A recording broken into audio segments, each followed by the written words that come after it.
Assalamualaikum warahmatullahi wabarakatuh.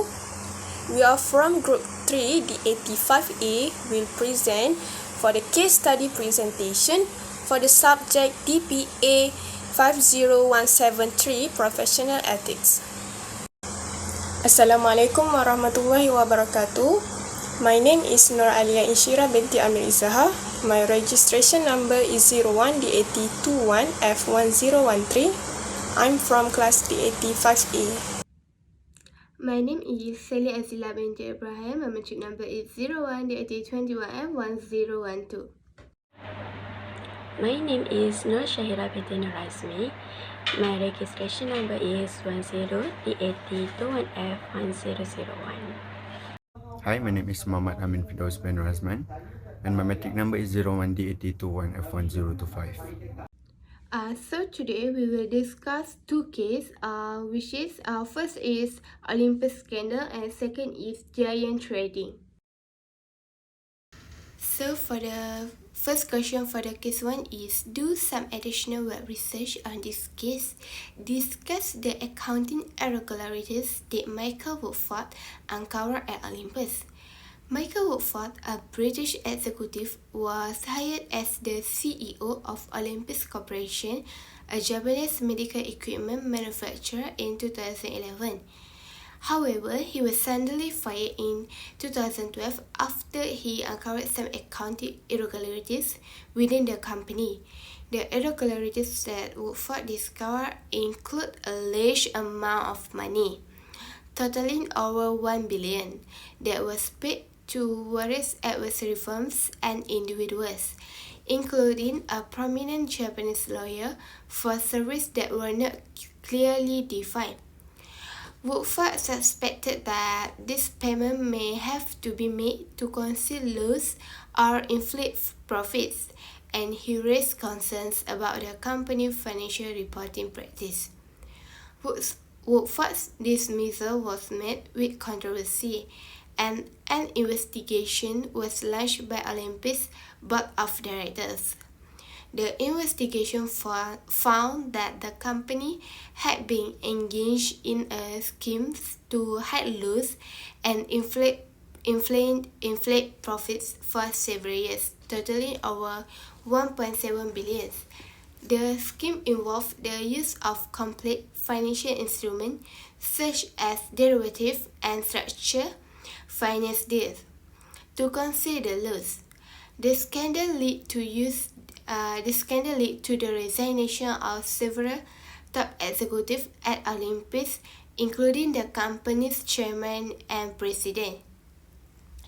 It also resulted in criminal charges being filed against several former executives, including the company's former chairman, Tsuyoshi Kikukawa, who was sentenced to 4 years in prison for his role in this scandal.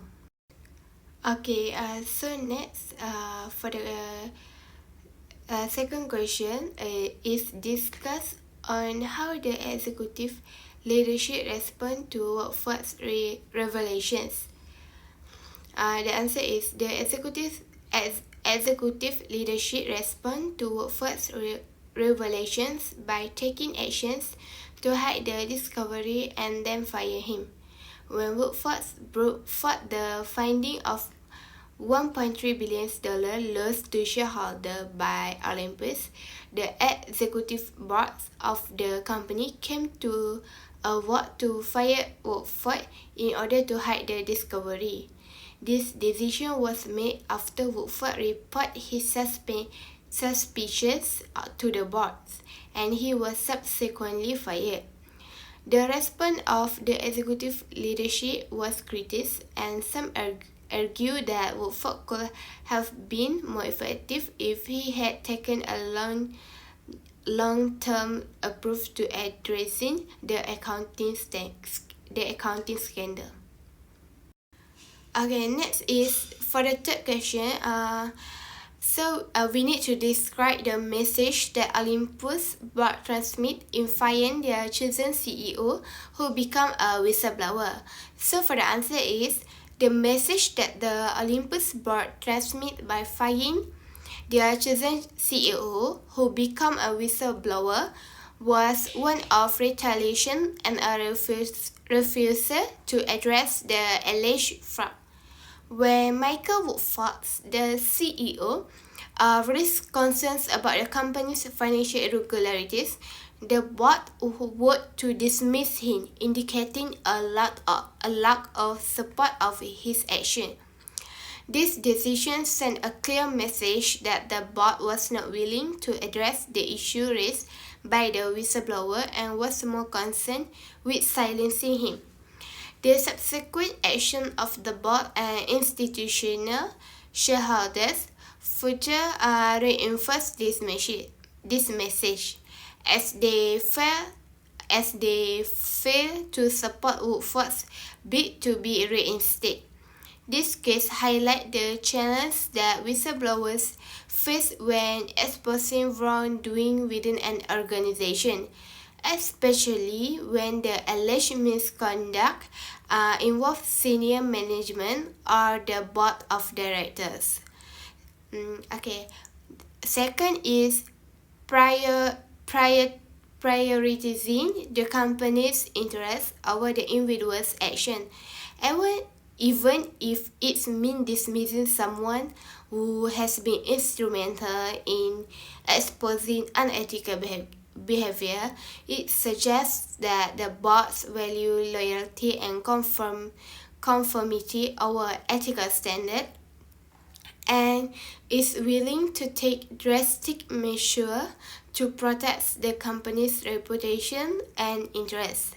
This message can have a chilling effect on other employees who may be inclined to speak out against unethical practice, as it demonstrates that even those in leadership positions are not safe from retribution. That's all from me. My friend will continue with this. Next, I will present the question for the case study 1, which is question D, which is the question is explain whether the action taken by Woodford could have been more effective if had taken a long-term approach to addressing the accounting scandal, rather than short-term approach he took with Kikukawa. The first one is Michelle Woodford's approach to addressing the Olympus accounting scandal was characterized by a shutdown with the company's leadership, particularly with former chairman Tsuyoshi Kikukawa. Some critics argue that Woodford could have been more effective if he had taken a long-term approach to addressing the scandal, rather than the confrontational approach he chose. This approach was seen as non-Japanese and not in line with the traditional Japanese business structure. The next is taking a long-term approach to addressing the accounting scandal could have involved holding a more comprehensive case, gathering more evidence, and working to gain the support of the company's stakeholders before taking action.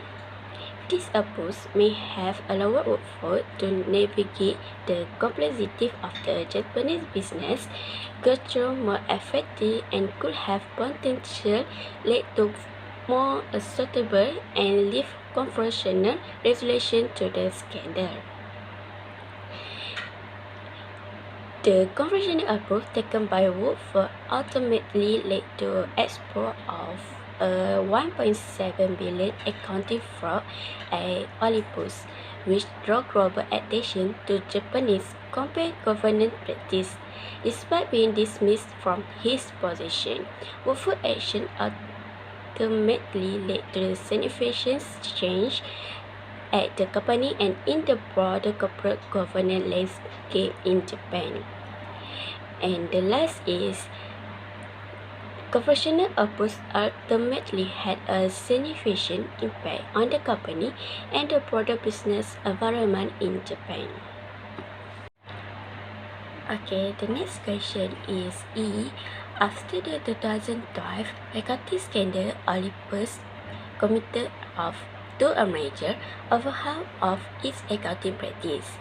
In your opinion, you may conclude on how this punishment for a white-collar crime led to the public and diminished respect for ethical accounting standards. Okay, the first one is the Olympus accounting scandal in 2012 was a major blow to the public trust in the company and raised question about the ethics of its accounting practice. The company commitment to an overhaul of its accounting practice is a positive step towards rebuilding trust and demonstrating a commitment to ethical standards. The second is public may still view this overhaul with skepticism, especially given severity of the scandal and the impact it had on the investor and stakeholder.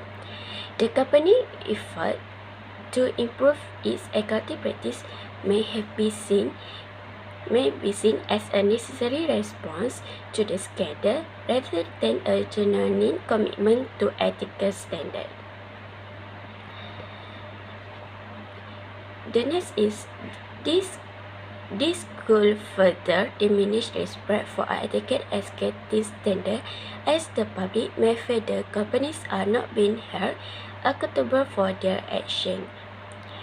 The fact that the company was involved in a white-collar crime may lead some to question the effectiveness of accounting regulation and the ability of companies to publish themselves. And the last one is Olympus' commitment to improve its accounting practice is a step in the right direction. It may not be enough to fully restore public trust or diminish concern about the ethics of accounting practice in the corporate world. That's all from me. Thank you. Now, I will explain for the case 2, giant trading. For the question A is, based on this case, giant trading corporate social responsibility is based on economic responsibility because giant trading need to be profitable to sustain themselves. Economic responsibility is the imperative for business to generate profit, enabling owners to obtain a decent rate of return on their investment and employees to receive a wage that sustains their livelihood. First, giant trading training their employees in customer services to be friendly and ready to assist customers when they need help. Because of that, this action can give a positive image to the business that they have employees' good attitude. Other than that, customers feel comfortable asking when they need help. At the same time, giant trading has a core of loyal customers who love the fast and friendly services. Second is giant trading hiring illegal immigrants to pay a cheap salary and force them to work 24 hours with little overtime pay. This shows that giant trading did not adhere to law because of taking illegal immigrant employees to pay cheap wages or salaries. Giant trading does not want to take the legal immigrant because they can do the report to the labor office if giant trading forces them to do 24 hours and giant trading does not want to pay wages basic salary that will give increased cost to giant trading. This purpose is to minimize cost of wages or salaries, increase production effectively, and maximize profit. Last, it clearly shows where the CFO, who is also the grandson of giant trading founder, always ensure the company live up to its credo of supplying consumer with low-cost quality goods by buying its product from China and Bangladesh due to good quality and cheaper price. Because of that, they can attract many customers by selling their product at a cheaper price than other businesses because they can get more discount given by its supplier for the large order. Now, for the question B is, based on this case, giant trading has balanced its economic and social responsibility through its various programs. The end goal is not just to maximize profit but also to make sure the business operation positively impact the environment, people, and society.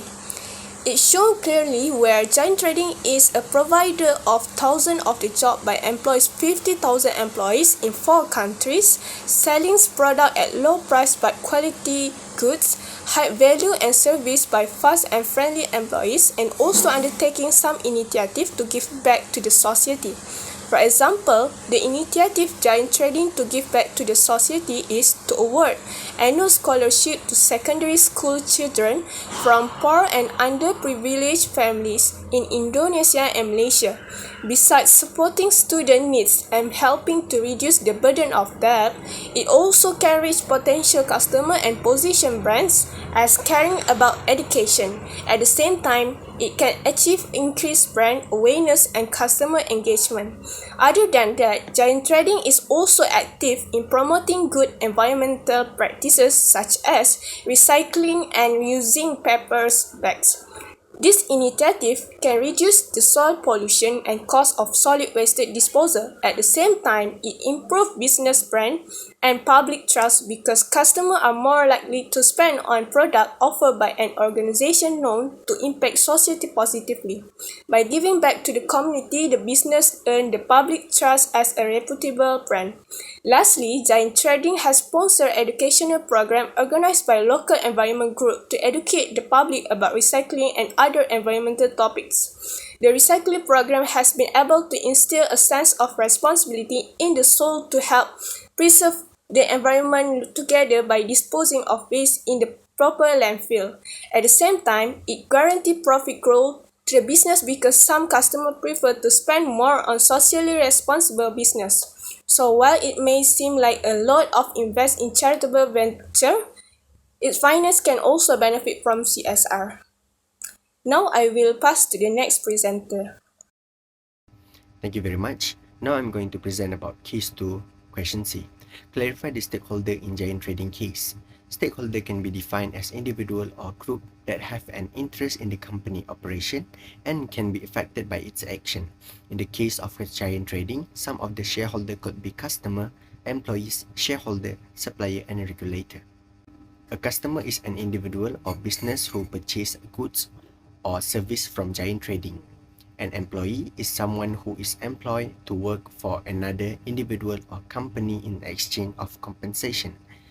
A supplier is a person or organization who deliver a needed item such as product or service. A shareholder is a person, business, or institution who owns at least one share of Giant company stock or a mutual fund.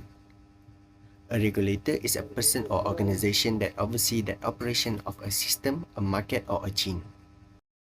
Now I'm going to present about question D. Propose what should Giant Trading do with regards to the issue raised by its various stakeholders. The issue is employees complain that they were compelled to work for 24 hours without or with a little overtime pay.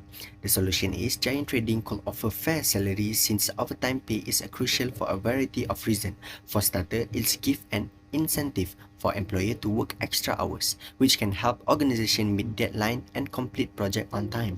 Second, it compensates employees for their extra effort and time, which can boost employee morale and job satisfaction. Second issue is many local suppliers have claimed that Giant Commerce priorities foreign items such as those from China and Bangladesh. Solution is Giant Trading must purchase locally produced goods. When customers buy locally made goods, they support local business and help create jobs in their areas. This can lead to increased economic activity and growth, as well as stronger sense of community and social cohesiveness. The third issue is local communities in some of new areas are fiercely opposed to Giant Trading. Their biggest grievance are traffic congestion, noise, and other form of pollution during and after the congestion of new store. Solution is Giant Trading can limit pollution by locating the building away from main roads and highway, reducing exposure to traffic-related pollutant such as particulate matter, nitrogen oxide, and carbon monoxide. The last issue is Giant Trading might set itself apart from competitor by delivering distinctive product and service, improving customer service, and implementing novel marketing methods. Solution is it has the potential to improve the effectiveness of marketing initiative of if a company is an exclusive provider of a specific product or service, it does not have to compete for customer attention. It can concentrate its marketing and sale effort on a more limited number of people who are already interested in what it has offered.